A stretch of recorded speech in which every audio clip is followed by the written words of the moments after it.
Bible ధ్యానంలో ఇప్పుడు ప్రసంగి గ్రంథము 5వ అధ్యాయము చదువుకుందాము. నీవు దేవుని మందిరమునకు పోవునప్పుడు నీ ప్రవర్తన జాగ్రత్తగా చూచుకొనుము. బుద్ధిహీనులు అర్పించునట్లుగా బలి అర్పించుట కంటే సమీపించి ఆలకించుట శ్రేష్టము. వారు తెలియకయే దుర్మార్గపు పనులు చేయుదురు.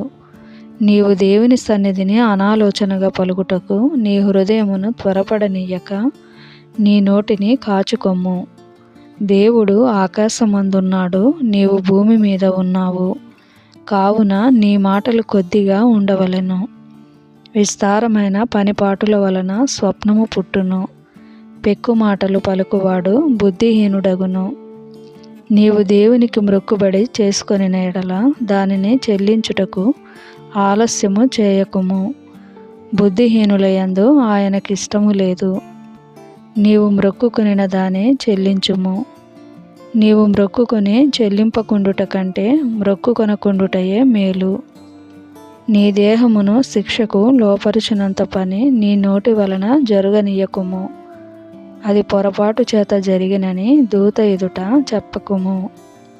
నీ మాటల వలన దేవునికి కోపము పుట్టించి నీవేళ నీ కష్టమును వ్యర్థపరుచుకొనెదవు. అధికమైన స్వప్నములను మాటలను నిష్ప్రయోజనములు. నీ మట్టుకు నీవు దేవుని యందు భయభక్తులు కలిగి ఉండుము. ఒక రాజ్యమందు బీదలను బాధించుటయు ధర్మమును న్యాయమును బలాత్కారము చేత మీరుటయు నీకు కనబడిన ఎడల దానికి ఆశ్చర్యపడకుము. అధికారము నొందిన వారి మీద మరీ ఎక్కువ అధికారము నొందిన వారున్నారు, మరియు మరి ఎక్కువైన అధికారము నొందినవాడు వారికి పైగానున్నాడు. ఏ దేశములో రాజు భూమి విషయమై శ్రద్ధ పుచ్చుకొనునో ఆ దేశములో సర్వ విషయములయందు మేలు కలుగును. ద్రవ్యమును అపేక్షించువాడు ద్రవ్యము చేత తృప్తి నొందడు. ధన సమృద్ధిని అపేక్షించువాడు దాని చేత తృప్తి నొందడు. ఇదియు వ్యర్థమే. ఆస్తి ఎక్కువైన ఎడల దాన్ని భక్షించువారును ఎక్కువ అగుదురు. కన్నులార చూచుటయేగాక ఆస్తిపరునికి తన ఆస్తి వలన ప్రయోజనమేమి? కష్టజీవులు కొద్దిగా తినినను ఎక్కువగా తినినను సుఖనిద్ర నొందుదురు. అయితే ఐశ్వర్యవంతులకు తమ ధన సమృద్ధి చేత నిద్ర పట్టదు. సూర్యుని క్రింద మనస్సునకు ఆయాసకరమైనదొకటి జరుగుట నేను చూచితిని. అదేదనగా ఆస్తి గలవాడు తన ఆస్తిని దాచిపెట్టుకొని తనకు నాశనము తెప్పించుకొనును. అయితే ఆ ఆస్తి దురదృష్టము వలన నశించిపోవును. అతడు పుత్రులు గలవాడైనను అతని చేతిలో ఏమీయూ లేకపోవును.